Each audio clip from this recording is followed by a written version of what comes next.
Chapter 1. The Find. The antique shop smelled of dust and decay, a tomb for forgotten things. It was in the deepest, most shadowed corner that Silas found it. The automaton was a life-sized figure of a man in a heavy, dark cloak, his face hidden in perpetual shadow. He was seated at a small, ornate table, hands poised over a cloudy crystal ball. The shopkeeper, a man who seemed as ancient as his wares, watched Silas with milky eyes. "Some things are best left to gather dust, boy," he rasped.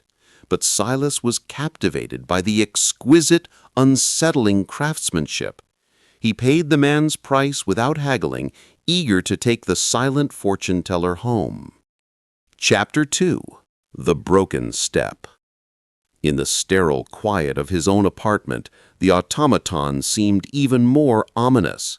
He wiped away decades of grime, revealing a small brass slot at its base. On a whim, he slid a quarter into it.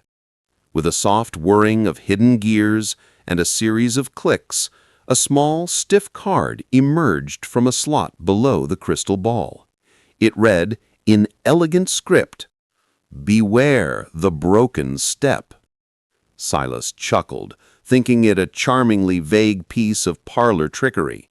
That evening, rushing out of his building, his foot plunged downwards where a solid stair should have been. He caught the railing just in time, heart pounding, staring at the splintered wood of the newly broken step. Chapter 3. The Fallen Sparrow. The next day, a profound unease settled over Silas. He fed the machine another coin, his hand trembling slightly. The gears turned, and a new card appeared. "The songbird with the broken wing will sing no more." The message was so specific, so morbid that it made his skin crawl. He spent the day trying to forget it, but on his walk home through the park, he saw a small group of children gathered. He moved closer and saw what held their attention. A small sparrow lay still on the pavement, one of its wings bent at an unnatural angle. Its silence was absolute. Chapter 4. The Unlocked Door. He began to fear the machine. It wasn't predicting the future. It felt like it was writing it. For 2 days he avoided it, covering it with a sheet as if to blind its unseen eyes. But the curiosity, the gnawing need to know, became unbearable.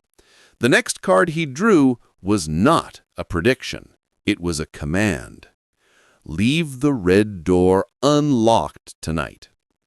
His apartment door was painted a cheerful, bright red. The thought of leaving it unsecured in the heart of the city was madness. Yet the memory of the step and the bird was a cold weight in his gut. What would happen if he disobeyed? Terrified, he turned the deadbolt to the unlocked position before crawling into bed. Chapter 5. The Visitor. Sleep was a distant shore. Every creak of the old building was an intruder, every whisper of the wind a threat.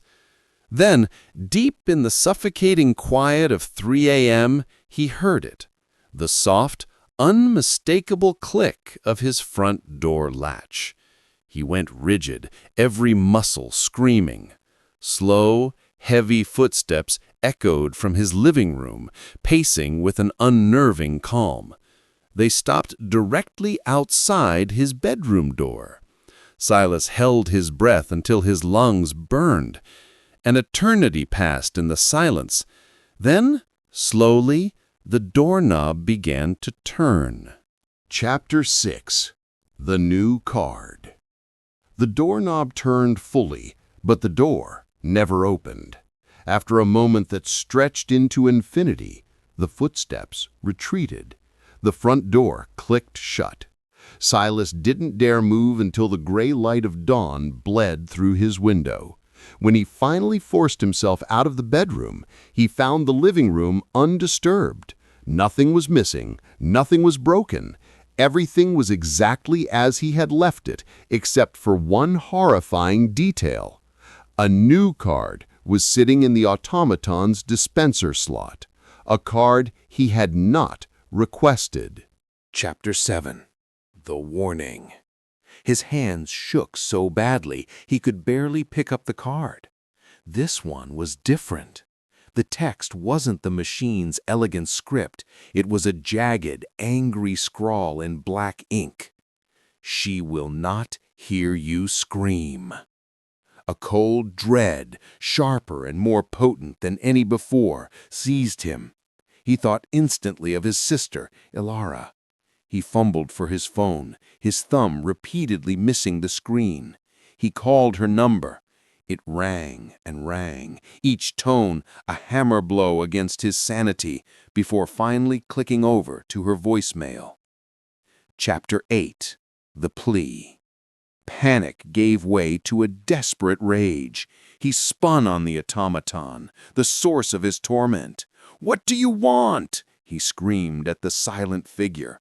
"Why are you doing this to me?" He no longer cared about coins or fortunes. He was pleading with the machine itself. Its glassy eyes stared back, vacant and unmoved. In a fit of helpless fury, he slammed his fist down on the table before it. The entire machine shuddered from the impact, and with a low groan of gears, a new card slid out, unbidden. Chapter 9. The Choice. He snatched the card. It contained no words, only a crude, terrifying drawing. Two stick figures were sketched in the same jagged ink. One had the word "you" scratched above it. The other was labeled "her."